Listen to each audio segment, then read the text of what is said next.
Good morning, Mexico. I'm María Salazar. Welcome to ADN 40 News. This is Saturday, November 16th. Thank you so much for joining us. Good morning, everyone. I'm Agustín Barrios Gómez. We're here live from our studios in Mexico City. It's a beautiful day in the big city. There are a couple of storms out there in the Pacific, but it's getting cold. I have to say, it's starting to get cold in most of the country. So if you're going to be out today in the big fin, running around with the big fin, you may just want to put one more. That's right. The buen fin is going on. I forgot about that. The big weekend. That's right. We have a really interesting show for you. We're going to be spending a lot of time talking about this cyber attack to Pemex because it has all kinds of implications, not only to Pemex and to the production of oil in Mexico potentially, but it's just in general terms, is Mexico prepared for a cyber attack? It's an issue of national security that we're going to be discussing with experts, so you're going to be wanting to stick around. We're also on Twitter at AM Salazar in the case of Ana María, at Agustín Barrios G in my case, and let's get started. Let's get started. Let's awesome. Go. So we begin with this show, just as Ana María was saying, with Pemex, the Mexican oil company, was the subject of a cyber attack. In fact, it is still going on. Hackers are demanding $5 million to release the company's computers at its central location in the skyscraper here in Mexico City. This is a special report by ADN 40's newscast, Todo Personal. The Secretary of Security, Alfonso Durazo, informed that the hacking of the Mexican oil company Pemex computers had been controlled without any damaging consequences. Durazo pointed out that no losses have been reported, for the hacking only affected a small amount of computers, which did not have any relevant or sensitive data. He did not rule out that the attack may have come from within the company. This cyber attack is known as ransomware, or data kidnapping. From the moment Pemex employees turn on their computers and open the file, a notepad appeared telling the equipment had been hacked and that their files were encrypted. This type of virus may be brought into the system through a malware attached to an email or through visiting a compromised website, though there are also more complex methods. The possible perpetrator is known as Joseph Atkins. The hackers demanded 565 bitcoins, which amount to $5 million or 94.5 million pesos. Pemex confirmed the cyber attack, but noted that only 5% of its computers were affected, without compromising its operations. Mexico is the number 2 country in the list of cyber criminals, sharing the rank with the United States and the United Kingdom. On the third trimester of 2019, our country received 151.9 million attacks. Those responsible have been linked to other attacks, not only in the oil sector, but also with a transportation company in Wisconsin in 2008. However, Energy Secretary Rocío Nale clarified that no payment would be made to free the computers from the attack. She explained that the damage is minimum, for the computers were only located in the administrative area of Pemex Tower. The rest of the company's operations are normal. The Secretary of Security indicated that Mexico's Attorney General's office has begun the investigations to determine the origin of the attack, and the Scientific Division of the National Guard is helping with the analysis. ADN 40 News. And to give us an analysis as to what this cyber attack means to Pemex and to Mexico's national security, I welcome Israel Reyes. He is an expert on cyber strategy, and Andres Velázquez, who is a cybersecurity expert, but also he has the first cyber forensic lab in Mexico. I welcome you both this morning because there's still a lot of questions. We really don't know what happened. The government has been reluctant to provide information, considering the impact this could have even for Pemex in the market. So, Andres, what do we know up until now? So, pretty much everything that we know is from leaks from employees. Right. Pemex leaks. Right. Exactly. Because there hasn't been even a real press release. We were talking about this before we went on the air. The press releases that we saw may be fake news, right? Exactly. There's some of them that actually state that it's from Pemex.com. When Pemex.com is does not really exist. Exactly. Right. So at least we can see two specific that are not real. One was the first one that actually got into the public.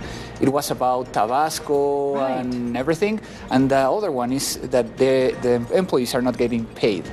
So those are the two ones. Quickly, the government, as Ana María was saying, has tried to minimize this. They say the situation is under control. The first question is it under control? And two, what do we know? Does that mean that we're going to be seeing shortages at the gas stations again? So we don't know anything. He's so mean. We don't know anything. Agustín. Nice. And that's pretty much the biggest thing. I don't think the crisis management procedure that they had internally has been fulfilled. Okay. Well, let me ask you this. What potentially could have happened? And the reason why I ask you this is because there's a lot, we have information coming from employees. We have contacts with Pemex. What are your contacts saying? They're saying that, yes, there's a situation that they don't know what's going on, even internally. They can see that their computers are being infected by this malware. Some of them are not, so they had to unplug them and pretty much turn them off. But on the other hand, we have a situation that everybody is trying to figure out what's going on, even internally. We really don't know. Even inside, they don't know what's going on. Israel, tell us, how does this work? Yes, well, I think and what happened is it was missing procedures of crisis communication, incident response procedures. In 2017, we did analysis, risk analysis assessment, and we saw... For Pemex, for the entire company, okay.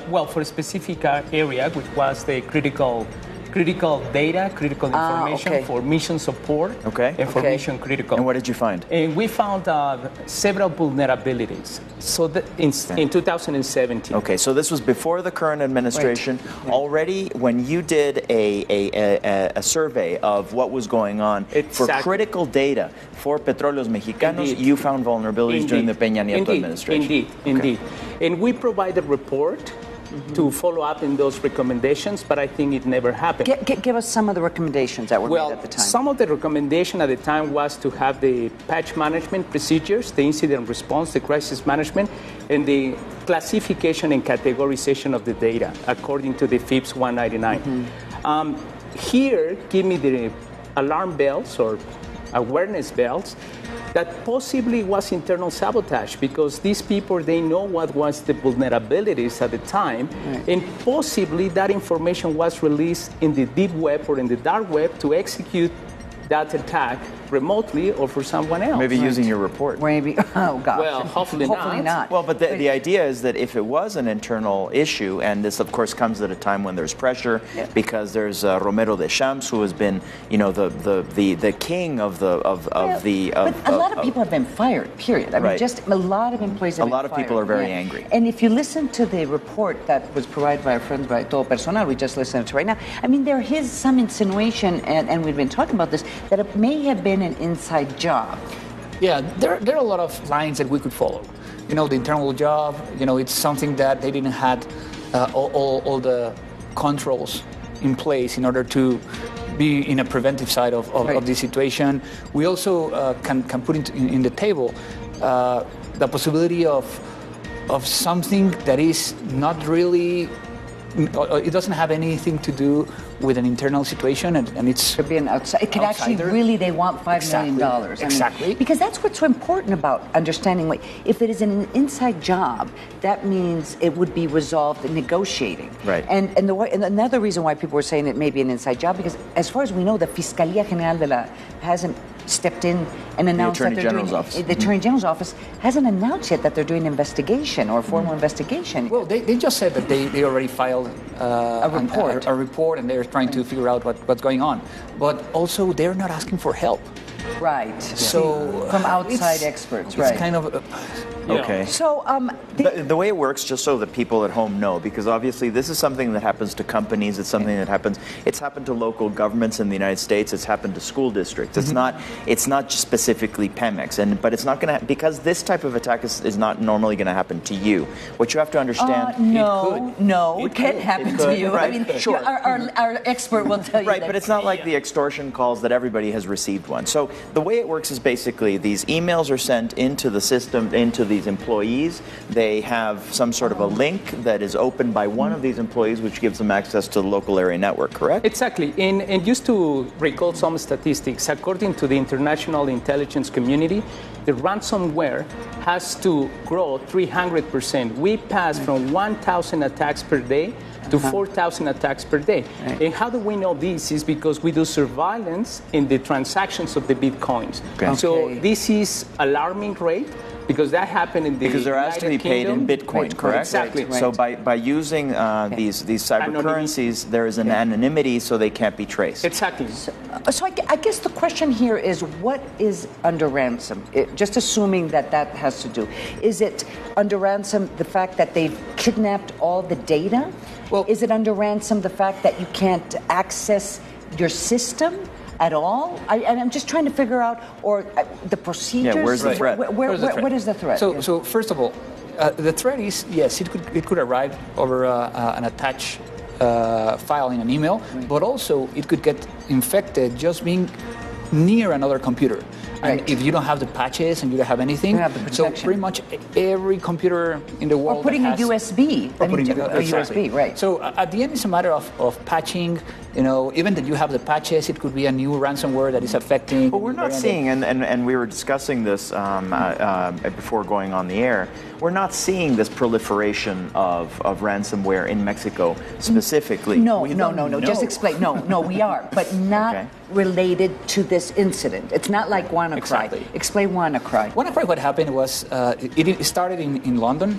It started infecting computers. It was a ransomware that was very specific to attack Windows XP computers. Okay. So the ones that were affected were the ones on hospitals, on pretty much health services. Okay. So in this case, it has to be something, a variant. We call it a variant. We have heard about Everest and Grupo Ser that affected last week. Okay. And it has a lot of similarities. Okay. So it could be like an evolving from it. And they are connected to Pemex. Right. These are companies. No, these companies are not. These ones are in Spain. One last comment. Yes. Yes, just to be very clear, in ransomware, the target is the data, because in this economy, data is the most valuable asset that we have. Right. So when they will target the critical data, which is the financial data, the operation data, the so logistic data. if they cannot have access to that data, they would have to recreate all that data. Well, that is a completely And it could be a server, disaster. a computer. Oh my God. So, okay, let's do this. You guys are going to come back in about You're going to be 45, and we'll continue this Spanish conversation in the Spanish version of this Israel, program. thank you very much. Thank you very much. Andres, thank you very much. So much. We'll see you guys in a while. In terms of other news, which is very important news this week, we heard that there will be a public consultation for the Tren Maya, or the Mayan train, I guess, in English, and the appointment of Rosario Piedra de Ibarra as the new chair of the National Commission for Human Rights, which is very polemic. And that's actually what's been going on with respect to the topics that dominated the president's agenda. Just to be clear, we're talking about a public consultation for the Mayan train and the polemic regarding Rosario Ibarra de Piedra. This and more is regarding AMLO's week. Let's take a look. Yeah. This Friday, the government launched the campaign for the public consultation on the Mayan train. Porque queremos hacer las cosas en el marco de la legalidad, con democracia, aplicar el principio del presidente Juárez, nada por la fuerza, todo por la razón y el derecho. The president said he was satisfied with the election of Rosario Piedra Ibarra as the new chair of the National Commission of Human Rights. He criticized the opposition, which sought to prevent her appointment. Estoy muy contento, muy satisfecho con que se haya tomado esa decisión, porque se está haciendo justicia. Quisieran que la Comisión de Derechos Humanos siguiera convertida en un florero, que estuviese nada más de adorno, para simular con la hipocresía que les caracteriza. He also summoned every Mexican youth who would like to be part of the National Guard to help bring peace to the country. The president assured that there will be no difficulty to gather the 140,000 members the new corporation needs. No solo porque van a tener buenos sueldos, prestaciones, sino también porque van a dar un servicio a la sociedad, al pueblo de México, para que podamos garantizar la paz y la tranquilidad. López Obrador rooted for this good weekend to be a success in sales. He assured that the Profeco will be overseeing the prices. Queremos, pues, que nuestro pueblo no consuma solo lo básico, sino que también pueda adquirir un aparato electrodoméstico, que se puedan comprar, sí, zapatos, ropa, libros. ADN 40 News. So that was the president's agenda for this week, and now it's time to review other political news. What was the agenda? What was the political agenda for this week? Let's watch.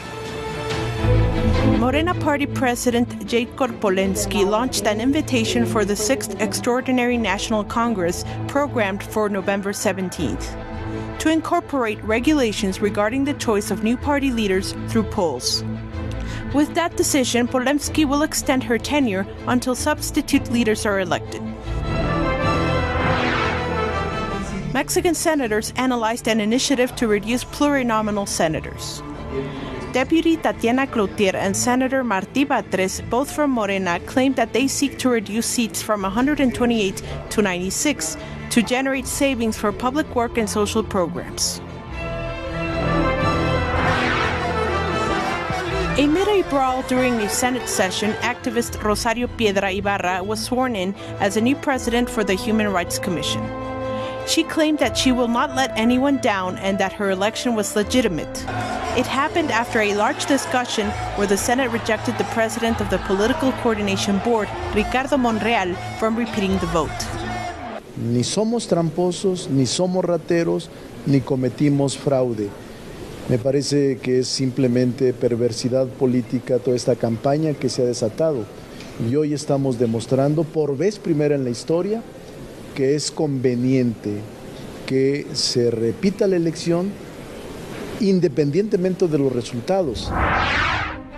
4 members of the Consultative Council from the National Human Rights Commission presented their resignation due to the events that followed Rosario Piedra's designation as president from that governmental institution.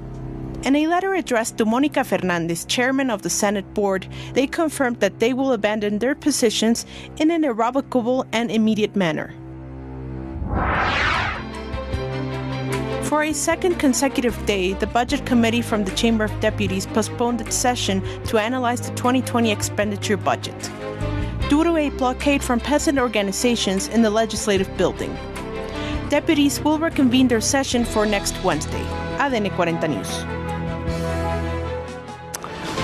As you can see, it was a really, really rough week. We're gonna go to a commercial break, but please don't go away. We'll got much more ahead. We'll be right back.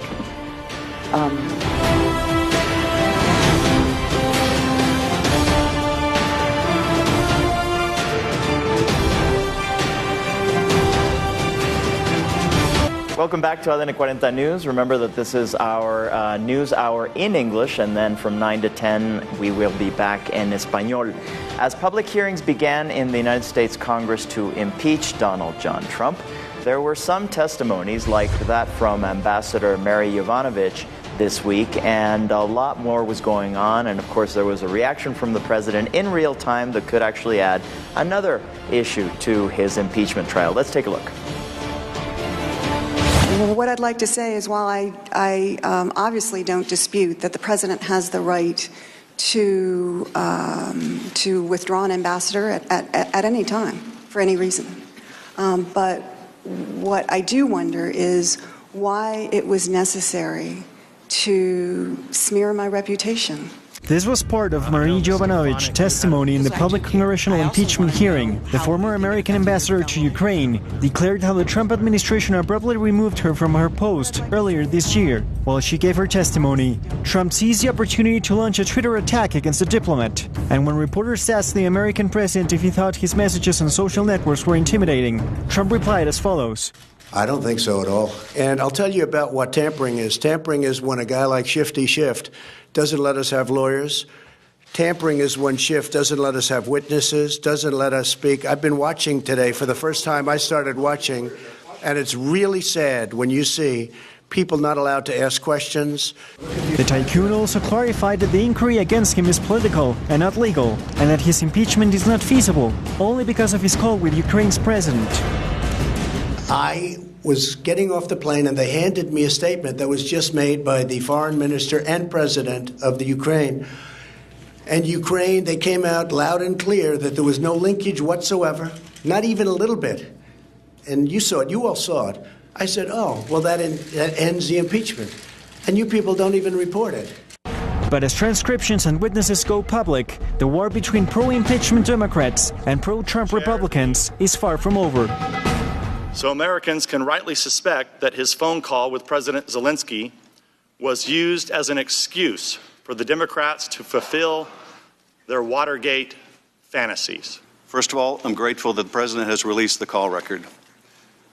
I would now ask the President to release the thousands of other records that he has instructed the State Department not to release, including Ambassador Taylor's notes, including Ambassador Taylor's cable, including George Kent's memo, including documents from the Office of Management and Budget about why the military aid was withheld. ADN 40 News. Wow. I did have the opportunity to watch most of the hearings this week and start trying to write out an analysis as to what's going to happen.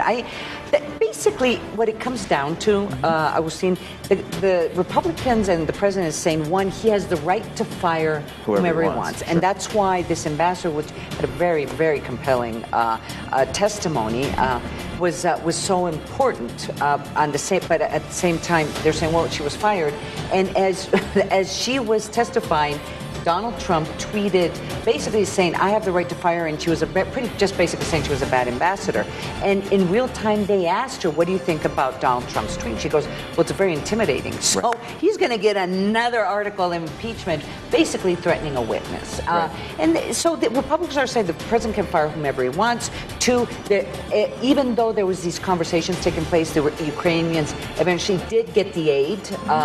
And three, the Democrats are trying to hide the fact that, one of their potential candidates' sons is corrupt, and that, in fact, the whole attack on the 2016 elections didn't come from Russia, it came from... Right. One of the things that I didn't see in our report, but that I think is important to highlight for our audience, is the fact that this week also Nancy Pelosi used for the first time the word bribery, that there was a bribe going on from Donald Trump to a foreign leader to help him politically. And that's important because that's mentioned in the Constitution. Because it's hard to prove bribery, but they may put that in as part of the what they call articles of impeachment, the accusations. Now, we have to tell our audience that all of this, is happening right now at the same time that the USMCA has to be approved. Yes, and this is obviously related to the lower house, which is the House of Representatives, which is taking this, the process of impeachment, and for that reason we actually have a clip. The House of Representatives Speaker Nancy Pelosi. She said that she is confident that the USMCA, TEMEC in Spanish, the trade agreement between the U.S., Mexico, and Canada that will supersede NAFTA, may be ratified by the end of the year. And that's very, very important, especially for this country. She added that there is significant progress in these talks, and it is worth mentioning that, of course, Mexico ratified the agreement back in June. Here in Mexico, it was the Senate, because for us it is a treaty. For the United States, it's an agreement, so it takes just a simple majority in both houses. But Democrats have been requesting safeguards to apply, in particular to new labor provisions. So the fact that she mentioned this is very, very important as good news for the USMCA. Let's listen. I'd like to see us get it done this year. I mean, that would be my goal. I don't imagine that it would take much more in the Senate to pass. I mean, some of our legislation we want to pass this year, but we don't know what happens in the Senate. I would hope that they would move quickly. So it seems there's kind of a general wisdom that if it does not get approved, and we're at least by the lower house, by the Democrats, before the end of the year, it is going to become extremely difficult for it to be approved because of the elections. And we have to, the primaries literally start at the end of January. Now, with that said, like I said, this all is happening at the same time that this impeachment process is. Do you know that the Democrats are trying to make sure that they finish their work in the lower house to get those articles of impeachment, that accusation, up to the Senate by the end of the year? That's right. And the idea is, at least from the Democrats' perspective, it gets up to the Senate, and they could have by the end of January, basically a decision as to whether Donald Trump is going to be kicked out of office or not. That's right. That's what happened with Clinton. It was they had the same time, though. They basically issued the articles of impeachment in December, and by the 14th of February, the Senate already had made a decision. And in the Senate, it actually does become a legal process, because in the House, it's sort of a grand jury. It's a kind of a grand jury, but it's a legal process in the sense that it looks like it, but it's political. Right. It's always political. There will be the Supreme Court justice will be presiding. Well, especially in this alternative universe that we're living in, everything seems to be political, unfortunately.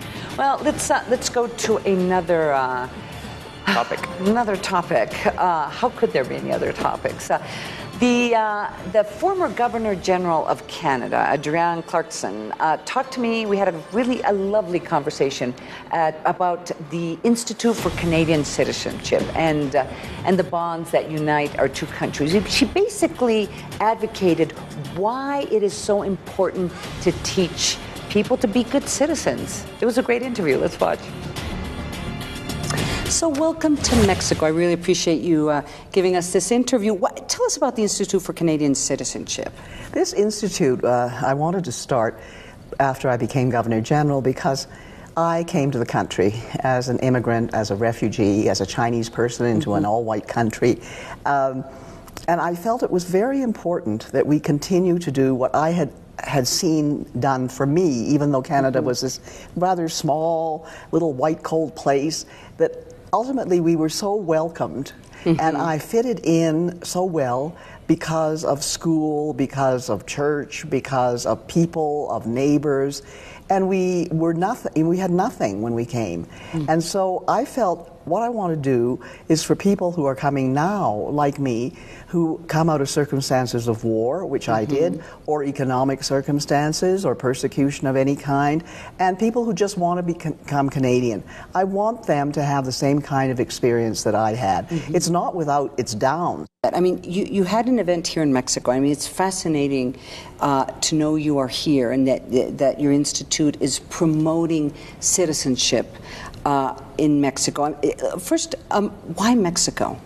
I think Mexico, because we have that thing between us, which is called the United States of America. We share a lot. We are both the frontier people of the United States. And I think, without being too cruel, I think that they look upon both of us with the same kind of disdain.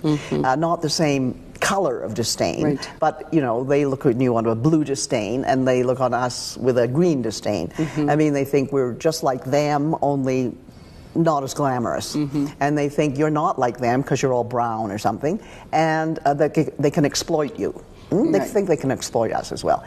So that's what we have in common, is that we border this gigantic thing, which is now the modern day Rome. And is the empire of the world, and can do whatever it wants, even with a president who is barely competent in the English language. And it is really interesting to look at Mexico, because we used to look at Mexico a lot. What did you learn from Mexico? I know you're here to promote citizenship. What did you learn? Well, I learned that we have a similarity in that people do want to belong. And that is the nature of citizenship, the idea of belonging, and the idea of being able to take that belonging and make it available to other people, so that you all belong together, that nobody is in it alone or for themselves. And so that the nature of citizenship is the nature of cooperation. It's the nature of building something together. Well, thank you. Thank you so much for joining us. And there has been very little debate in Mexico, I have to say, about how to create citizenship. And ultimately, it's important, because that's what unites the country. But it isn't about voting.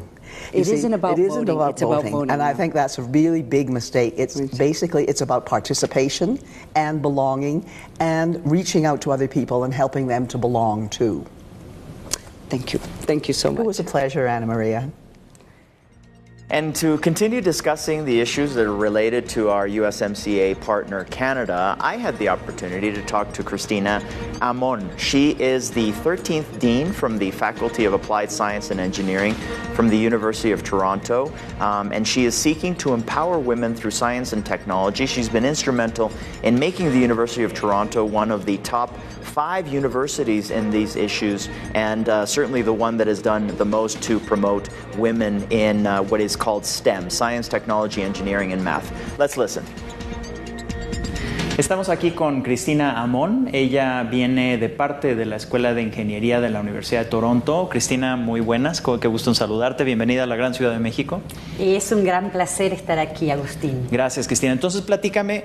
Estábamos mencionando fuera de foco el hecho de que la Escuela de Ingeniería de la Universidad de Toronto es una de las mejores del mundo actualmente, en gran parte por las labores que ustedes llevaron a cabo a lo largo de tu liderazgo. ¿Por qué no vamos por partes? ¿Por qué ingeniería? ¿Por qué el interés de México? ¿Y por qué la mujer? Muy interesante. ¿Por qué ingeniería?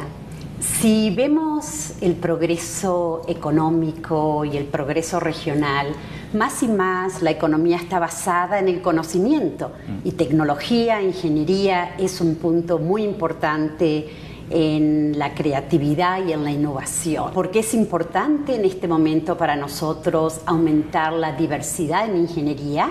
Es porque sabemos que la necesidad de ingenieros va a continuar a aumentar y necesitamos la diversidad de opiniones, la diversidad de punto de vista que aumenta el proceso creativo y que está en el corazón de lo que la ingeniería y la STEM hacen. Pero a ver, yo soy padre de una niña de 11 años en este caso, y aquí lo que estamos hablando es un poco acerca de que se percibe que el STEM, que la ingeniería, que las matemáticas, que la tecnología en general está alejado de las niñas y desde muy temprana edad. ¿Por qué crees que es? ¿Y hay manera de igualar los sexos, pues, del género dentro de este ámbito tan importante? Definitivamente, y nosotros hemos notado lo mismo, por eso hemos empezado una cantidad de programas de ir a las escuelas y de traer estudiantes de escuela media y de liceo para que tengan experiencia de lo que uno puede hacer en ingeniería basado en la matemática. La matemática es súper importante, pero la finalidad es construir dispositivos, procesos, crear cuestiones nuevas que mejoren la vida de la humanidad, que mejoren los recursos naturales, en la energía, el ambiente, los sistemas biomédicos. Y hablando de recursos, como una persona que no necesariamente tiene el dinero para irse a estudiar a Canadá, ¿cuál sería el camino a seguir para lograrlo? Hay mucha información disponible en el web acerca de ingeniería. Y la otra cosa que también le recomendaría a las chicas es que continúen con las bases de matemáticas y físicas y ciencias. Es importante para poder aspirar a una carrera de ingeniería. Muchas veces lo que uno nota es que no se le da el estímulo para que continúen y si en algún momento quieren considerar ingeniería, se vuelve más difícil por no tener esa base que se necesita tomarla en el liceo. Pues Cristina Amon, reconocida dentro de su gremio y ahora en representación de esta Escuela de Ingeniería de la Universidad de Toronto. Bienvenida a México, muchas gracias por haber estado con nosotros. Agustín, congratulations. That was a really good interview. Yeah, no, and congratulations to our production team. They did a great job illustrating what we were talking about. Very good. Let's go to other news, sadder news. Jorge Vergara, the owner of the Mexican soccer team Chivas of Guadalajara, died of a cardiac arrest this Friday while he was sick. He was in New York City. He was only 64 years old. The health of the self-made billionaire who loved motorcycles and soccer, well, this sickness had affected him for in the last few years. Right, and on social networks, his son Amaury said, "With deep sadness and pain in my heart, I communicate to you that my father passed from this life due to cardiac failure. Without a doubt, a big loss for Club Chivas, and in many ways, a big loss for businessmen and women here in this country." So with this, we're going to go to commercial break, but we do have more information later on. So don't go away. We'll be right back.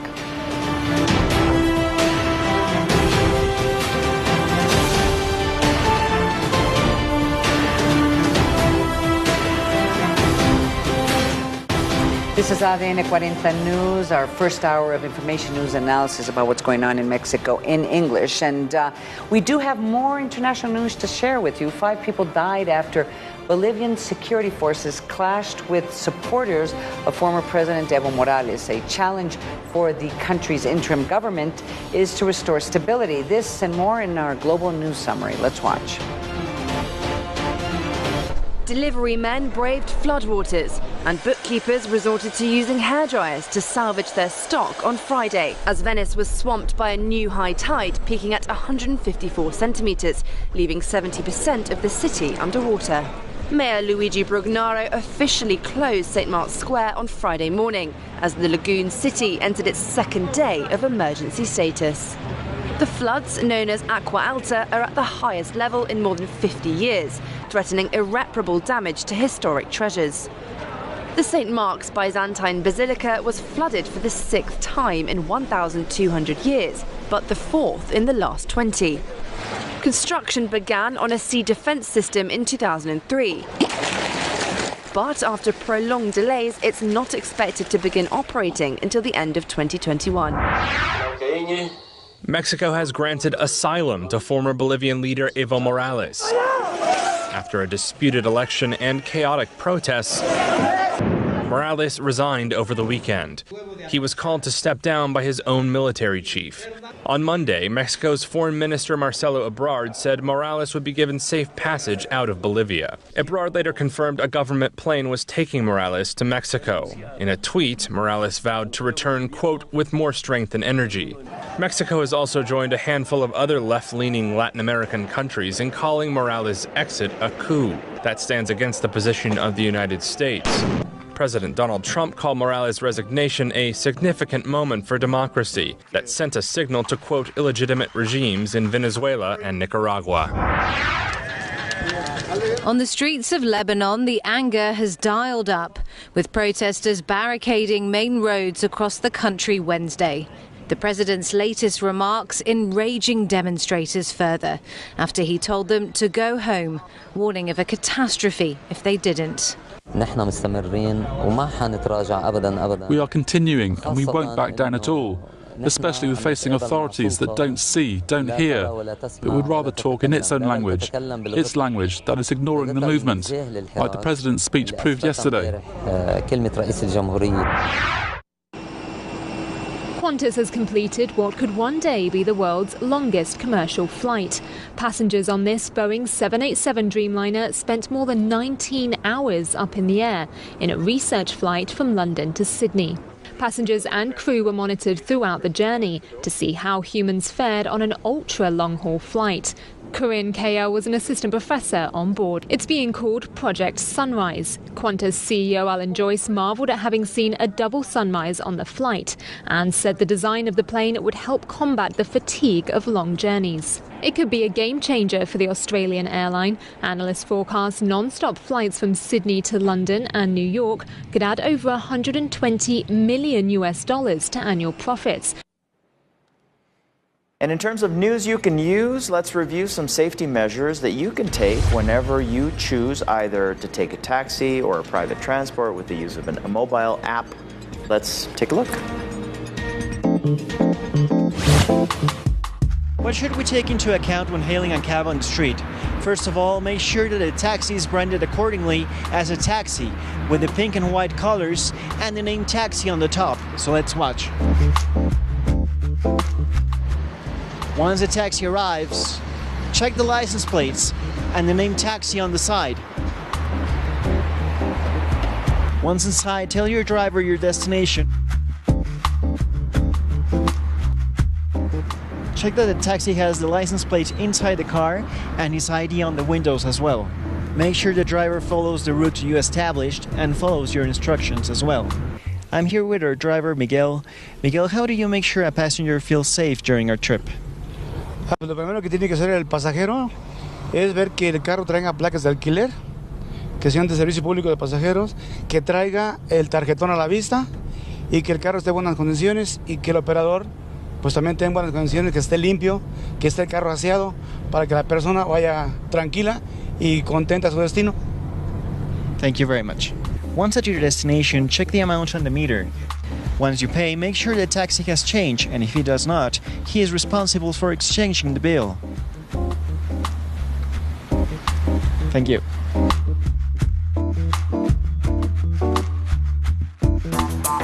What should you do to make sure you have a safe trip when hailing a cab on your cell phone? First of all, check your destination.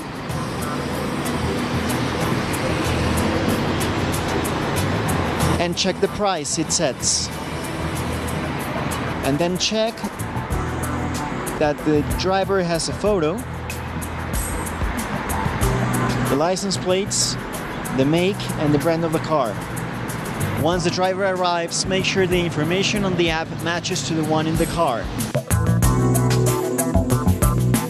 Once inside the vehicle, it's best to share your trip with a family member or a friend.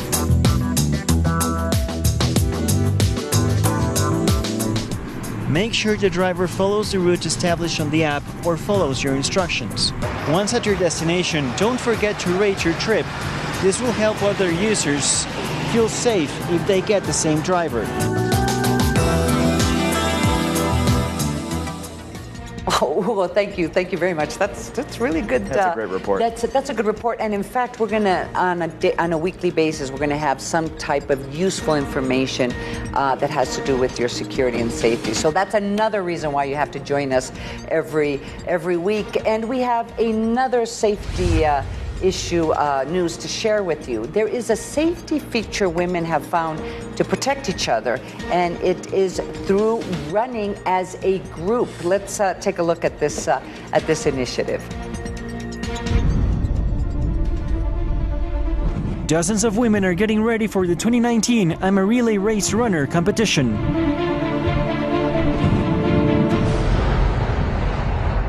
The race will be held on November 23rd, starting from the Otomi Ceremonial Center all the way to the town of Valle de Bravo in the state of Mexico. More than a mere competition, this race pushes to building a bond between women.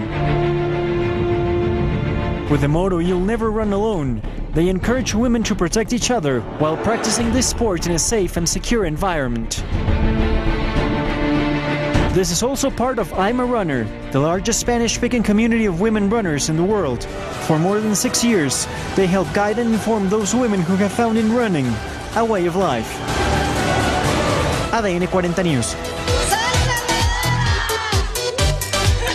Exercise and security. What could be more timely? To talk about this, we welcome to the studio our contributor, our star of the show. Absolutely. Gabriela Morales Casas. So why are we talking about this? What's going on? Why is it important? We're talking about it because next Saturday, the Soy Corredora career is going to be held on Estado de México. Carrera? So this Did you is just a race. translate This that is directly? a race. You mean race? Race. Marathon. Is it a marathon? What is it? You can make a career out of running, which is something else completely. But what's going on then next Saturday? Oh gosh, there they go. But this is important. No, serious. Both race. of you. This is a race of Corredora. Right. But it's important because it's also a statement about security and women and how they fear of being attacked even when they're doing exercise. Exactly. That is the statement of this race, of this career of being of being right. a runner. You made a career out of racing. Great. Oh, God. Of being a runner because Soy Corredora Relay, which is a relay. It's a relay race? It's a relay race. 20 teams of women are going to run 90 kilometers from Temuaya, which is not very safe, no, it's honestly, not very safe, to right. Valle de Bravo. And it's going to finish with a party, by the way. How big are the relay teams? Do you know? I mean, they just decide. They just decide. It was an inscription a couple of months ago. There are 4 women per team, right. And they're going to run. Excuse me. How many teams? 20 teams. Okay, 20 teams. 20 teams. And how can women organize themselves in groups so that they can do exercise together, so that they can take care of each other and watch each other's backs? It's about sorority. That's why I'm wearing the Wonder Women shirt. It's about sorority. It's about never running by yourself because it's dangerous and because you can quit easily if you go by yourself. But if you're in a group of women and you're like, yes, you are supported by women and you train with women because because it's a very hard work to train before a race of 90 kilometers. They are not gonna, there's a woman who actually, Paulina Moss, ran the New York Marathon, and she's gonna finish 60 kilometers, which is quite a thing. So you can be part of a team and may run the whole career 90 kilometers or not. Or you just do 1 kilometer or you one can do or 20. 5. It's up to you. And they're going to be they're going to be protected by cars and a big security. And the reason to do it in the state of Mexico is because the state of Mexico has been one of the states in most recent years where you have, in terms of the number of women being killed. And at the same time, of course, it is the most populous state, and at the same time, it has some of the most spectacular natural places areas. for running. Areas for running. They train in Nevado de Toluca, even in the Centro Ceremonial Otomí, where Julio Cesar Chavez used to train, and his son trained, and a lot of boxers train. So it's going to start there in Temuaya, and they are going to be protected by security of the state and the municipals of, did I say it right, of Temuaya and Valle de Bravo, and they're going to count with protection of security of the state of Mexico, and the state is involved. The political part of the state is involved in this career because they know what means for women to run alone in Estado de Mexico. If I would like to run alone by myself in that route, I couldn't do it. Right. Because it's going to be dangerous. So it's a statement of sorority and security. I've seen a massive shift. There are places to run which there weren't in a few years ago. El Sope has been completely redone. All of the Bosque de Chapultepec, which is of course the second largest urban park in North America after Stanley Park, bigger than Central Park, and that has been very successful. So there are a lot of people and a lot of women are taking this up, and of course it's very healthy. And I actually went. Sonia's going to be in the Spanish part. She's the organizer. We went to make some pictures, and I went with them just to join them. Did you run? I walked. Did you trot? I trot a little bit, and she was actually saying. Or did you take a golf cart? Like Donald Trump. I was just having a coffee at the Bistro Cafe in Chapultepec. You should do that. And she said that Sope is now one of the safest places to run as a woman by yourself. It's spectacular. It's spectacular, really as well. And Paseo de la Reforma, even if you think it's not very, because of the traffic and maybe pollution, it's a great place for them to train. And there's a place called El Ocotal, which is in Desierto de los Leones, the desert of lions. And El Desierto de los Leones became very dangerous. I mean, for anybody to go up in bicycles and cars. And now they're just cars. They're trying to, they're trying to get security up there. I know. And they are actually taking security. I go to race, but my cars.